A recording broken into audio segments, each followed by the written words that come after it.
Hi, everyone. What's up, guys? What's good, everyone? I hope everyone's doing well. This is our first time that we are in this room doing what we call the OTT room. Yes. So please bear with us as we figure this room out. But this is cool. I'm glad we're doing this. What's up, chat? Yeah. I feel like we're on Twitch, Yeah. like YouTube. It gives us a little more room, a lot more time to talk about football, which is nice. Because we usually only have about 3 minutes to talk about football. And it's tough to fit 3 minutes of, It is. you know, or 30 minutes or to an hour of content into like a 3-minute window. That's why a lot of you like get on our cases so much in the comments and everything. It's like, you missed this school or you didn't get to talk about this school. Well, it's hard on television. Sometimes when you only have 2:30. 90 seconds. Yeah, it just depends on what's going on in the news that day. But normally it's 3 minutes. However, thanks for joining us.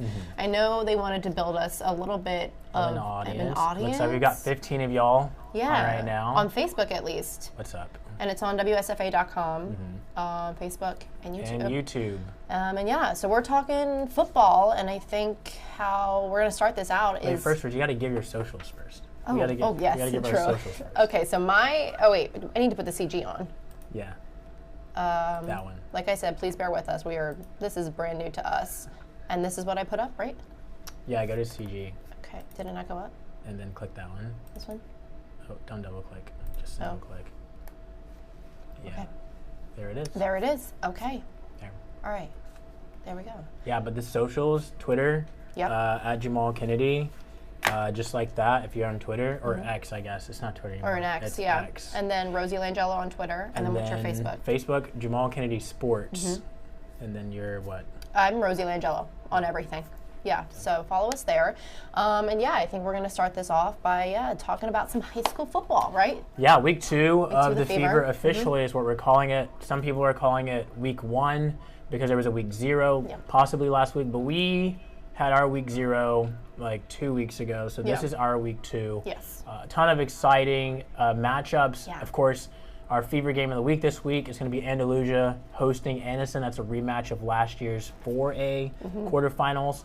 That Anderson Bulldogs team was really good. They beat BTW Tuskegee. Of course, Andalusia won the state championship last year, so that's going to be a really huge matchup, and I look forward to getting down there to Andalusia because they always treat us really nicely, but that is such a beautiful field to be at, just looking out over it, and that's just an amazing atmosphere to be in, so I look forward to that. It's going to be a ton of fun. Southern hospitality, I've experienced nothing like it. When I went down to Andalusia, I was like, this is what Southern hospitality is. They are great to us, great stadium, and it's going to be a great matchup. I remember seeing that on the slate this week. I was like, no, this is going to be our game of the week. It's going to be great. Thursday games tonight, though, if you didn't see it at 6 o'clock. Opelika and Jag are at Crampton Bowl. Morgan at Valiant Cross is playing. They're playing at Faulkner tonight. And then Mary G. Montgomery and Charles Henderson are playing down at the Vet.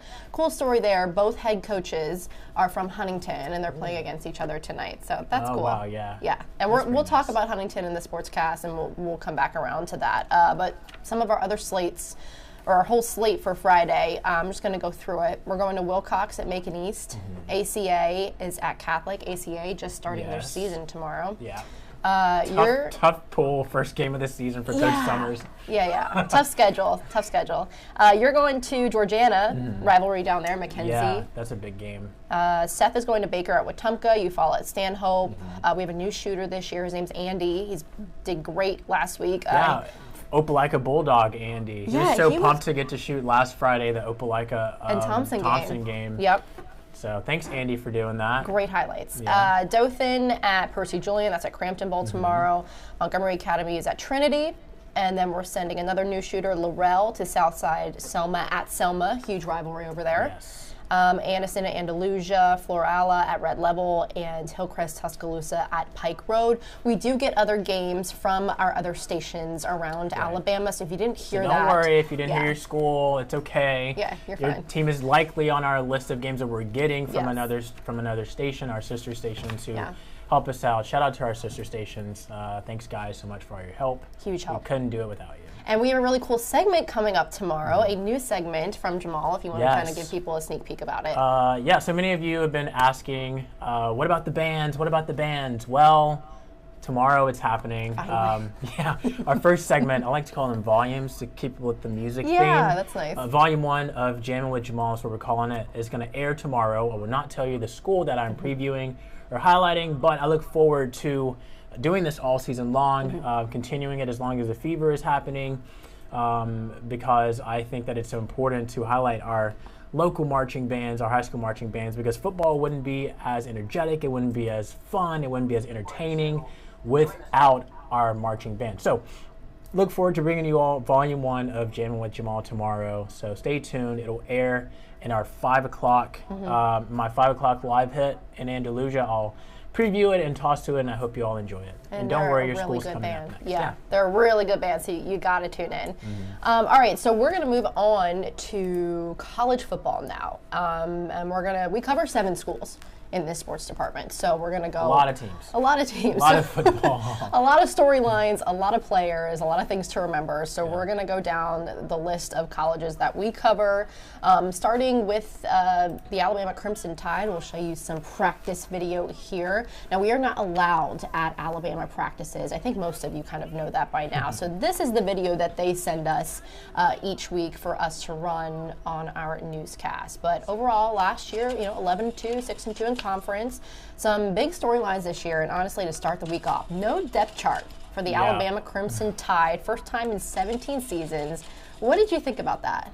I think Nick Saban is probably just doesn't want anyone to speculate, especially if he comes out and the biggest talker right now is the quarterback. So of course, if it comes out that Jalen Milroe's, first team quarterback, everyone's going to run with that, like, oh, Milroe's a quarterback, he's the guy. Or if it was Ty Simpson, it's, oh, Ty Simpson's the guy, and everyone's going to freak out, and we're all going to make this big hullabaloo about it. And I don't think, we've been around Saban a couple of times now. We know him well enough from just watching him that he really hates distractions, right? Yes. I mean, distractions are something that, there are 2 things in life that Nick Saban just really doesn't get along with, and those are hypothetical questions. Yes, hypothetical questions. And he does not like distractions. And he hates distractions. Yes. Yeah. So I think this is a big part of it, because so long we've known always who Alabama's quarterback was going to be coming into the year. Bryce Young, Mac Jones, Tua Tagovailoa, Jalen Hurts, A.J. McCarron, going all the way back, Jacob Coker, those teams. We've always known with Saban who quarterback was going to be. Outside of maybe the Blake Sims year,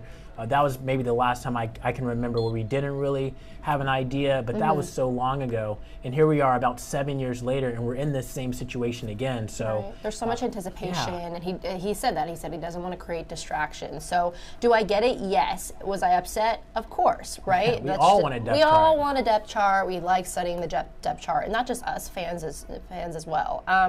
And speaking of that quarterback battle, it's between Jalen Milroe, Ty Buckner, Ty Simpson. Who is it going to be? You're seeing right now Jalen Milroe on the screen right now. In my opinion, I think you go with Jalen Milroe because he had those experiences from the last game. Hopefully he cleans up, turning over the ball and everything from last year. We saw him in that Texas A&M game, and then I forget which other game he also played in. The Arkansas game. Yeah, Arkansas after Bryce game. got hurt. That's right. So I think you go with that guy. Who knows? I could be totally wrong, but we'll have to see on Saturday when they play Middle Tennessee State at 6:30. But some other storylines with this team is obviously the new coordinators, Tommy Rees and Kevin Steele. Seems like Saban really likes both of these guys. It's rare, yeah. Well, first of all, it's rare that Saban brings back the same coordinators, right? It seems like he always has a revolving door, but that just speaks to the level of success that he maybe has, but also guys who maybe want to get out and do their own things, at head coaches. But yeah, Tommy Rees, obviously, longtime Notre Dame quarterback. And then he was the OC at Notre Dame, quarterbacks coach. Buckner down. Yeah, brought Buckner with him. There's a lot of respect. That Notre Dame offense, obviously, over the last couple of years, put up some points, put up some numbers. They made the playoff. They played Alabama a couple years ago in that playoff, if you remember that Alabama was able to win in that game, the 2020 year, I believe. So, I mean, that's just a snapshot of what you're getting, the kind of offense that Tommy Rees brings. I mean, they were able to throw the ball. They were able to run the ball, do some things. And Kevin Steele, I don't really know that we necessarily need to talk too much about him. Yeah, people know. Alabama fans are familiar with him. The state of Alabama. From being Auburn's defensive coordinator and how tough he had those guys playing. So I think that the fans should be excited about Kevin Steele at defensive coordinator this year, because I think he just will bring that edge back that maybe that they missed last year, sort of, or in the past couple of years. But they sound excited. And they sound like they're ready to get after it. Yeah, and the players talking about the edge. I remember asking Deontay Lawson, he was down here in Prattville doing an Ian Jackson's football camp, and he said that about Kevin Steele. He's like, he has that edge, you know, something that we need. And speaking of Deontay Lawson, just players to watch in general, I think he's a huge player to watch. He's going to be the signal caller. Nick Saban telling us that yesterday on Wednesday.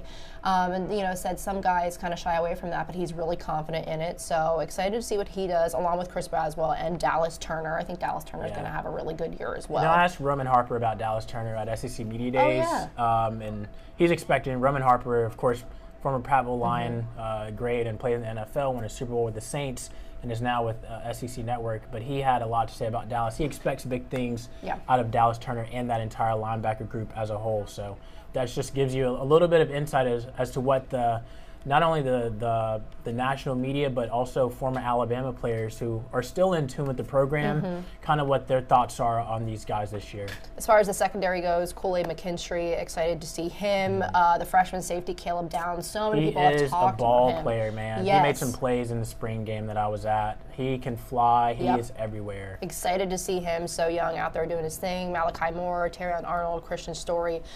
I really like the secondary. I'm really excited to see what they could do. And then on the offensive front, obviously whoever is quarterback, we're excited to see them. Justice Haynes, Roydell Williams. On the O-line, J.C. Latham. We met him at SEC Media Days, talked to him a couple of times, the Trench King, TK, there it was.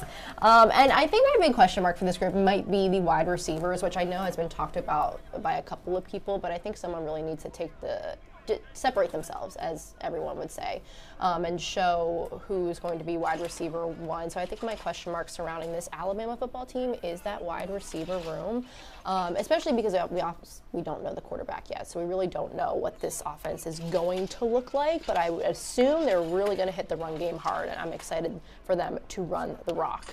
I do have schedule on here if we want to talk about their schedule. They have Texas at home. Obviously, we already talked about Middle Tennessee State this week, but Texas at home, cannot wait for that game. Obviously, last year that was very exciting. Then they go to South Florida.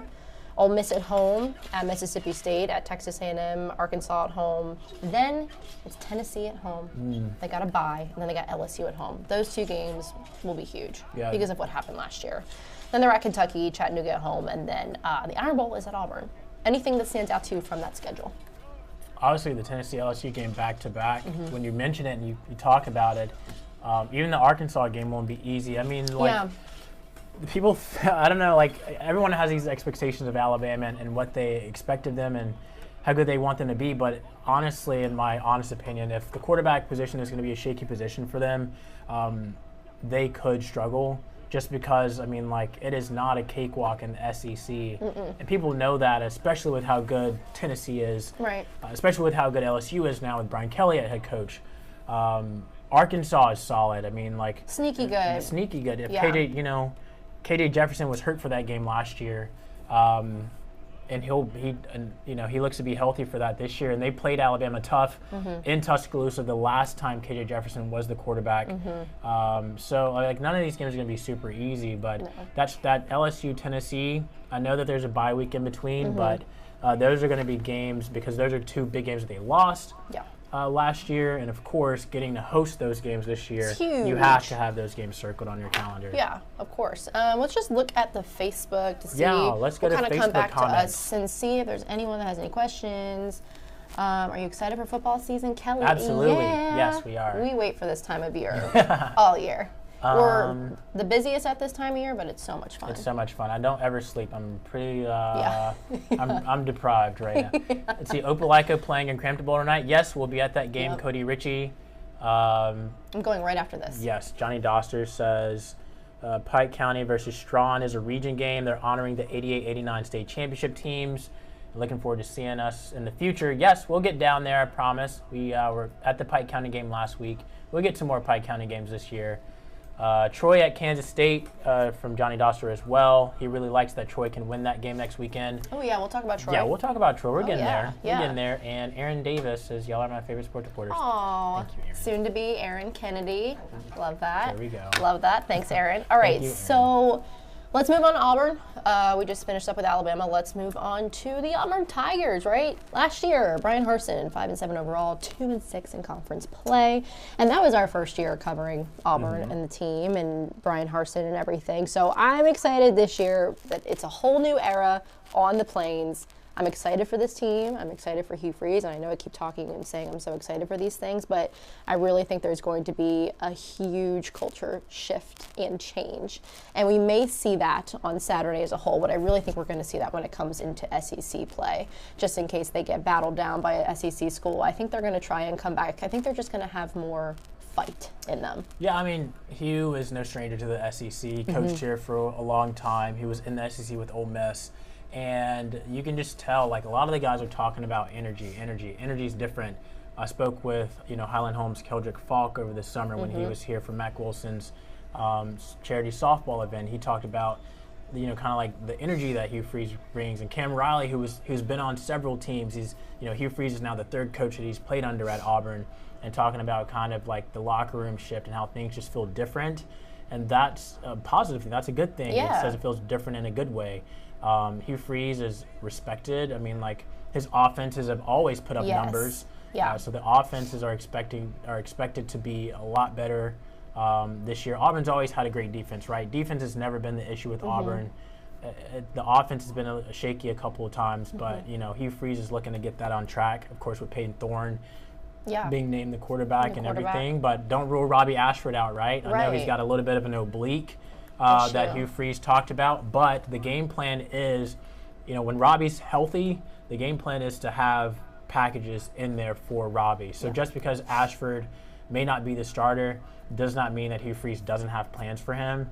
And he says he's had experience running a 2-quarterback system before, so this is nothing new to him. Like, Hugh Freeze knows what he's doing. So I think fans on the Plains are really amped up and they're revved up and they're excited, and they have good reason to be. Yeah, when he named Peyton Thorne the starting quarterback in that press conference, I know you were there, but I remember him saying, like, literally word from word, Robbie Ashford will have some type of package if he wants it. So don't roll him out for sure. And we were talking about all the changes and whatnot. Tight end Luke Deal has been with the team. He's been through, I think it was 4 different offensive coordinators, 3 different coaches, and 3 different quarterbacks.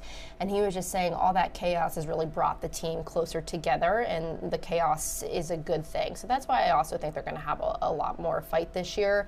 Some other storylines is obviously his new coordinators in Philip Montgomery and Ron Roberts. Hugh Freeze also speaking about the depth chart. Auburn, Alabama, they don't like the depth chart, okay? Freeze basically was just like, I didn't actually make that depth chart, just did not want to talk about it. We should just randomize some names and put them on there. Yeah. And see what people do. If you put that out there with random names, I don't know, that would be pretty funny. So some players that I have to watch, starting with the defense, Elijah McAllister.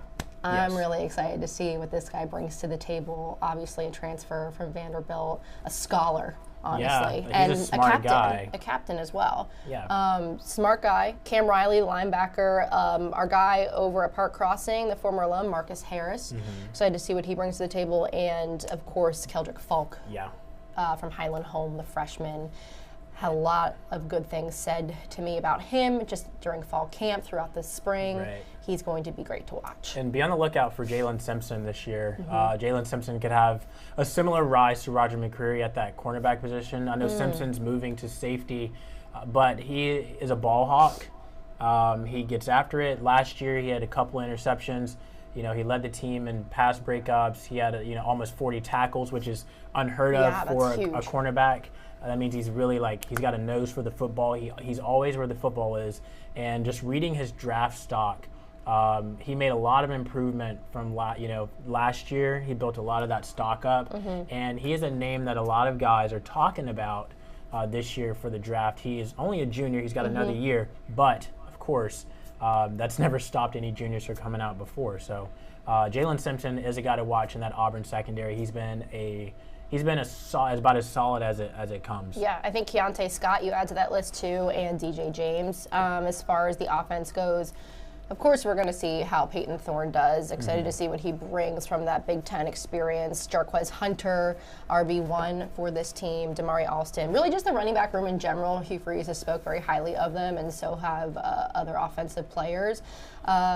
So I think just something to look out for is just how Auburn is going to run the ball. Luke Deal, we talked about him earlier. Wide receiver Shane Hooks. He had that insane grab that Auburn put out that day on their Twitter. And then the O-line, too. Hugh Freeze was really proud of how far the O-line has come since he's gotten here. Says that they've really improved, which is great for Peyton Thorne, and it's great for the running backs, great for the offense as a whole. So it'll be interesting to see how they do. I think a lot of our big three teams, I guess we'll call them, sort of Troy, Alabama, Auburn. Maybe not so much Alabama with its offensive line, but Troy and Auburn for sure are trying to figure out kind of what their offensive line is going to look like this year. I know offensive line was a position of concern last year for the Tigers. But for Troy this year, of course, losing Jake Andrews to the draft, to the New England Patriots, and losing Austin Stidham to graduating. You know, they have 3 new faces on the offensive line coming in at Troy, but Auburn is still looking to kind of find a group that can play together. So those are 2 big things that I'm watching for this weekend from at least Troy and Auburn. I'm looking for the O-line play. Obviously, of course, we're watching quarterback for Auburn, but I want to see how that offensive line plays, if they can move bodies, if Auburn's able to run the ball. Because running the ball is going to be their focus of attack. That's going to be one of their big strengths, and you know they typically have been able to do what they want. They had Tank Bigsby last year, who almost crossed 1,000 yards. So offensive line is going to be a serious position. There he is. There he is. So offensive line is going to be a huge position to watch for. All right. So as far as their schedule goes, they have UMass at home this Saturday. Then they're at Cal. Samford's at home. They're at Texas A&M. Georgia at home. And then they're at LSU. Ole Miss is at home. Mississippi State at home. Then they're at Vandy at Arkansas. New Mexico State at home. And then Bama at home. I think they get away. I think they get to a bowl game this year. I think they definitely get to 6 wins, which would be huge for Hugh Freeze in his first year, just to get them back into a bowl game. I definitely see, I could circle 6 wins on here for sure. Yeah, they have a favorable home schedule. Yeah, they do. By that I mean like the atmosphere inside Jordan-Hare Stadium will allow this Auburn team to be in a game always. And so they just have to take advantage of their opportunities. And playing Hugh Freeze football should allow this Auburn team to win a considerable amount of games. I am really curious about that Cal game week 2. Not only it's going to be their first road test, true road test, but they're also going out west, crossing those time zones. It's not easy, okay, going from the Central Time Zone all the way out west to the Pacific Time Zone. That's going to be a late kick. You know, that's going to kick off at about 9 o'clock Central Time. So I wanted to see where the body clocks are at, the focus is at. That's not an easy game necessarily for things outside of the actual football game that they're going Cal's to play. Good. Yeah. Yes, Cal's a very solid program. So I'm looking to see how all those kinds of things affect Auburn, if it will affect them at all. That'll be a great indicator of where this football team is this year. Yeah, definitely. All right, we'll come back on here. We'll check the Facebook, see if there's anything new that you guys want to talk about. Nothing new, it seems. All right, that's all right. Shoot us some questions if you guys got some questions. All right, so we kind of brought them up just a little bit ago, but Troy, we will now talk about the Troy football team. What a year last year. Man. Yeah, I don't know if you can. It's going to be hard to top a 12-2. John Stormwell's going to be hard to top 12-2 in your first year. A top 25 ranking, you know, the Cure Bowl win. But they expect greatness. This is what this program traditionally expects. They expect successful seasons. They expect Sun Belt Conference championships. They expect to be in those spots. And so to them, there's no reason why they can't be there. Obviously, they have some places to repeat, some pieces to replace, especially when you talk about that defense. Carlton Marshall, KJ Robertson at linebacker. You don't just go out and find a Carlton Marshall on the street. It's a collective unit kind of deal. And then offensively, they have all their weapons coming back, or a majority of them are running back. Jabri will be healthy this year. Kamani Vidal is back at running back. You know, they lose DK Billingsley from last year, but that's okay. They've got a stout running back room. Wide receiver seems to be restocked, and that's Yes. a position that they're excited about. Yeah. Gunnar Watson is back at quarterback, and you have two offensive linemen returning. So and there's a lot of experience still on this football team. Yes. If you watch any of our newscasts, I'm pretty sure we've run this bite about Gunnar Watson, and what John Summerall said about him is that he just looks different this year. Yes. Which is great to hear and very exciting to hear. And I know John Summerall has said, like, sometimes it's not pretty football with our team. Mm-hmm. I don't mind not pretty football. I love a good defensive battle, but I think we're going to see more of that pretty football this season with Gunnar Watson, with the offensive weapons that he has. And we were both on the conference call on Monday, and I believe it was either John or the offensive coordinator that alluded to some tight end play. Wouldn't really tell us what was going on there, but I think you're going to see some of the tight ends have a big mark on this offense coming up. So that would be Clayton Olendike, who's listed on the depth chart there. And DeAndre Lewis, our local guy from now Percy Julian High School. Yes, Percy Julian. Yeah. So ranked again. Another Sun Belt championship. I remember talking to Del Pettis at the beginning of fall camp, and I asked him, like, you guys going to do it again? He was like, we're not one-hit wonders, which I love that line. You're going to hear me use it with this Troy team. We're not one-hit wonders. They want to do it all over again, and I do think that they have the pieces to do that. And we mentioned some of the players on defense and offense, so just... I can't wait for John to watch this and call it rat poison. Oh, yeah, of course. He'll quote tweet it and call it rat poison. This is just our job. I'm sorry. We're just doing our job. So let's take a look at their schedule, too. They have Stephen F. Austin at home. Jahmal's going to be there. DeMarcus Ware Day is happening, so we'll have sound from him that you're going to want to see. And then they kick off at 6. Then they're at Kansas State, which I'm really excited to see that matchup. That will be awesome. Big 12 champs, and we saw them play Alabama in the Sugar Bowl last year. Then they have JMU at home, and you were just talking about this the other day. Yeah, tough schedule at home. They're going to play a bunch of games at home to start the season, and this JMU game is sort of one that's towards the end of that. That's their Sun Belt Conference opener. James Madison, of course, some of you may not be familiar with him, but an FCS powerhouse, perennially in the FCS playoffs, making a push for the FCS championship game, and all they did was come over and have a successful year last year as a member of the Sun Belt Conference. They weren't eligible for the Sun Belt Conference championship game, I don't believe, because of reasons that were related to their old conference, but this is traditionally a very strong program in James Madison, so that is going to be a great test for Troy. Yeah. They get them at home. That's always great. That's a good thing. And from going to Kansas State to JMU, that'll be huge. Those are not easy contests back-to-back. So I'm really pumped about that James Madison game because it's going to show Troy where they are to start this. That's such a great way to open conference play with such a tough game, because you can't just walk in and just expect to win, right? I mean, you got to really bring it. You have to really be on your P's and Q's, so I'm looking forward to that. Then they have Western Kentucky at home. Then they're at Georgia State, Arkansas State at home, at Army, at Texas State. The Battle of the Belt against South Alabama, that's at home. And then at ULM, Louisiana at home, at Southern Miss. And then the Sun Belt Championship game is on December 2nd. I remember sending you out there last year. And that was just... It was rocking. It was rocking. After it stopped raining, it was great. Yeah, I remember your live shot with that. It was like a little fuzzy, but there was just so many people. And then the goalposts coming down, being carried by. I'm trying to think of where do they put it? That's what I was thinking. It was in the fountain. It was in the fountain. I was like, where did they put the goalposts?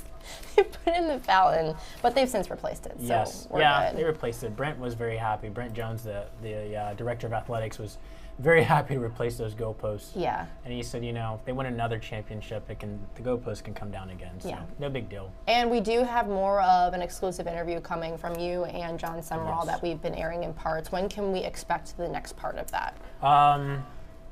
It's Friday, tomorrow. Okay. Cool. Shoot it out there. It's 6 o'clock, 6 o'clock sports. Get that going, and just the last little bit there with John. And as I get ready to kick off the season, very gracious. I appreciate John Summerall and Troy Athletics for working with me and allowing, getting the sit down set up. It was such a great time getting to know him, getting to listen to him a little bit further, talk about kind of like his football life, his journey, and what being the head coach of this football team really means to him. All right. What time is it? It is 7:14. 7:14. Oh yeah. Okay. Well, let's keep it going here because I got to get to the Cramden Bowl. All right. Next up, we got Alabama State Hornets. Here's some practice video of them. Last year was Eddie Robinson Jr.'s first year as a head coach. First year with the Hornets. They went 6-5 overall, 4-4 in conference. Those couple of games at the end of the year that they kind of let slip away. That I feel like that record could have been a lot better. But going into his second year, you know, the opening day game at home with the Labor Day Classic coming up against Southern, a really good team, and Eddie Robinson Jr. was just talking to him on Wednesday, talking about their dual threat quarterback, Harold Blood. He's really good at what he does, especially the run game, so he's trying to prepare that run defense for the quarterback.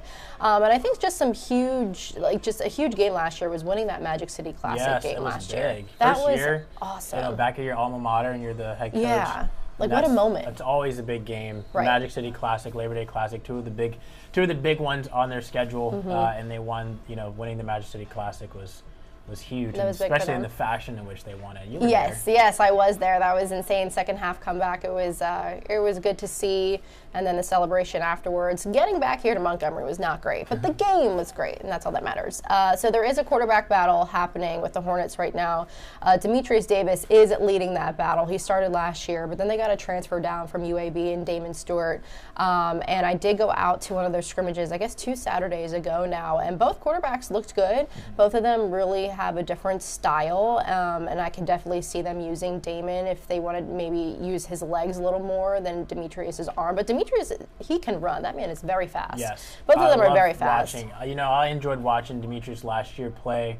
The games that I was at, you know, the Florida A&M game, he had an incredible pass, which he was nearly sacked and brought down, but was able to escape and get out. So he is dynamic. He knows how to make plays. He can use his feet. He can use his arm. He's a very cerebral quarterback. I just like watching this Alabama State team play in general. I think they fly around. They have a lot of energy surrounding them and about them, and I think a lot of that is instilled by Eddie Robinson Jr. and being out at practice and seeing how he commands practice and what he demands from his team and his guys. They have the music going. They're flying around. There's no walking. So I really enjoy watching this Hornets team play. Yeah, and it's always a great atmosphere over at Alabama State for any of those games. Some players that I have circled on my list here is linebacker Colton Bubba Adams, the former Wetumpka grad. The guy's a leader on the team.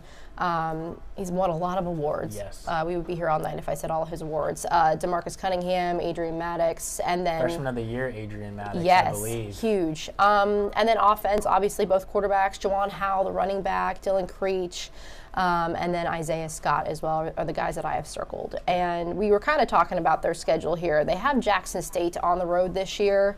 They had them at home last year, and then they're for homecoming. Yes, for homecoming. There was a lot made about that. That was the SWAC thing. Yeah. That was a week. Then they're at Mississippi Valley State, at Prairie View A&M, and then they have Tuskegee at home for the Turkey Day Classic. That will be a lot of fun. That is going to be a big game. Yeah, and hopefully they maybe will steal back some of those really close games last year that they had at the very end of the game. I know the Florida A&M game was one of them. It was close. And then Prairie View A&M, I believe, was the other one, if I remember correctly.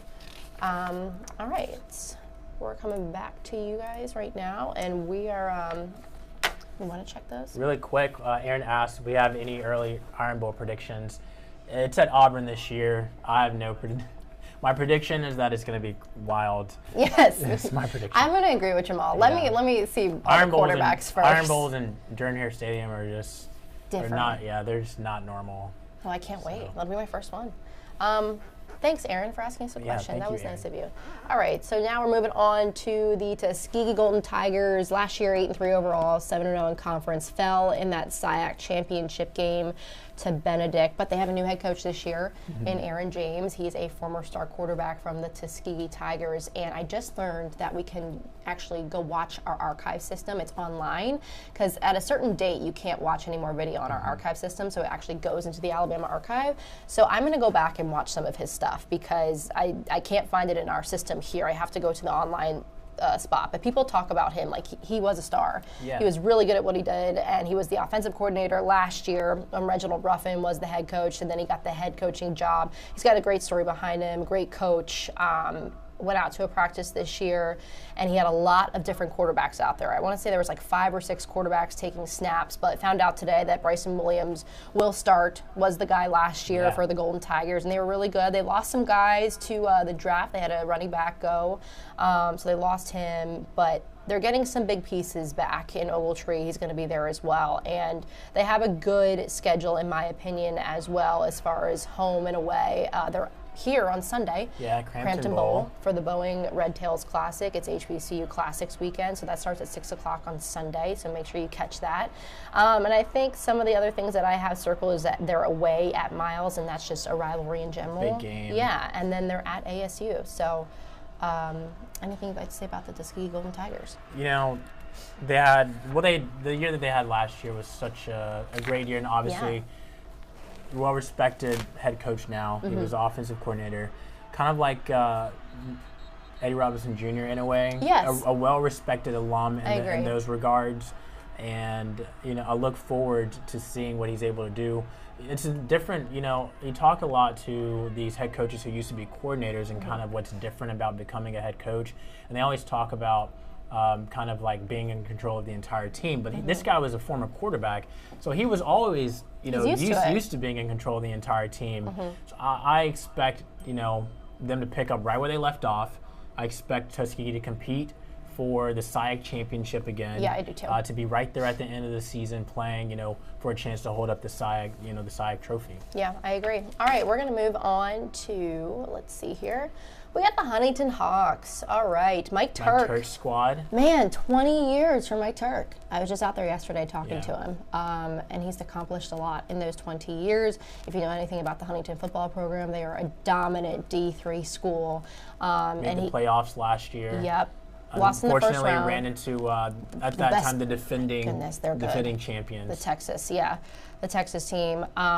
But I think they won another conference championship this year, no doubt in my mind, just from talking to Coach Turk. He said yesterday they return a really strong linebacking core. Casey Pepper's at the forefront of that. He went down with an injury last year, but he's back. He's healthy. I was talking to him. He's going to give it his all. And then they have a new starting quarterback. He's a senior, Carson Daniel. I know you were out there, too, talking to him. You actually saw Carson Daniel. I haven't seen him. At that point, Coach Turk wasn't sure who would be the starting quarterback because there was a competition, you know, at the beginning of fall camp, trying to replace, you know, the quarterback they had last year.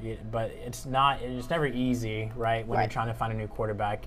But he seems to have found he was very excited. You could tell he was very excited about watching him because Coach Turk is a former quarterback himself at Troy, and so this is kind of his thing. This is kind of his deal. So Coach Turk for sure has found this guy, and he's going to put him in a position to be successful, no doubt. And he's familiar with the offense, is what Coach Turk was telling me. And there's a lot of young quarterbacks, so he kind of separated himself just by age and experience. He learned from Landon Cotney, who you're watching on your screen there. Landon Cotney was, you know, he had an incredible season last year for Huntington. And I know they're returning Kahari McReynolds as the running back. The wide receiver Tyler England is back this year as well.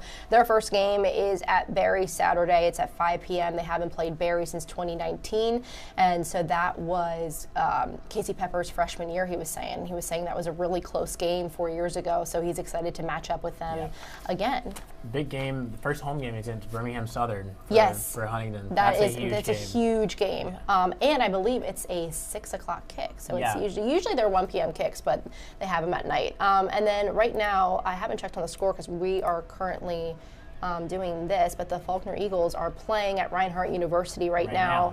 Yeah, right now. This is not live video of them, but last time I checked on the score, it was 21-3 Reinhardt. I talked to head coach Rob Gray yesterday, and he was really excited about the newness of this team. He has a lot of young guys. He's got a freshman quarterback in there right now in Nehemiah Broussard, and so he's also got new coordinators. So literally everything about this team is very new. So last year the record was 4-7. Obviously they want to get back to their winning ways. I believe in his first year he had a winning record. I just forget the number. But he would like to get back to their winning ways, and he's just excited to see all these new guys. And the guys that he does have returning on defense are experienced, so he kind of hopes those guys are the leaders of this team. Yeah, Faulkner, You know, they had some flashes last year. They did. They had flashes of greatness. They had flashes of times where they played some really tough teams really close. Incarnate Word they played last year. Yes. They played some tough teams really close, some ranked teams in the NAI circuit. They played them really, really tough, and they just weren't able to pull it out in the second half. You know, a turnover here, a turnover there, or just maybe like a drive that stalled out. So looking to finish some games for sure. Finish out strong, you know. If you're close, maybe get a touchdown instead of a field goal. Yeah. Have some things swing your way. But Coach Gray, you know, obviously these former football players, they're always fired up, and he's a young guy, so he gets it. He's a former defensive backs coach. So he understands. He knows. Does. Yeah. All right. I think that kind of wraps everything up. I got to get to the Crampton Bowl. I know. We've held No, you it's here okay. I don't want to cut this short. This was a lot of fun. I enjoyed this. Yes, this was fun. We have to do this more often. We do. We're kind of just learning about this room, and I know a lot of you interact with us on Facebook after a big game. Like, we'll post some type of picture or a score, or we'll give you an update, and we have a lot of people interact with us on that post. So now that we realize that we can go on live here to our Facebook page, we kind of think that would be better because we can sit here and talk with you about the game. You can kind of learn about us, and we can answer your questions on what we think. Because I think a lot of people have come up to me and they're like, hey, you know, you guys are so nice. You give us great compliments, but they're like, we don't really know you guys. And it's kind of hard to show you a full personality in 3 minutes. Yeah, it's tough. But hopefully you guys pick up a little bit on it when you watch the Friday Night Football Fever highlights. Yeah, I would hope so too.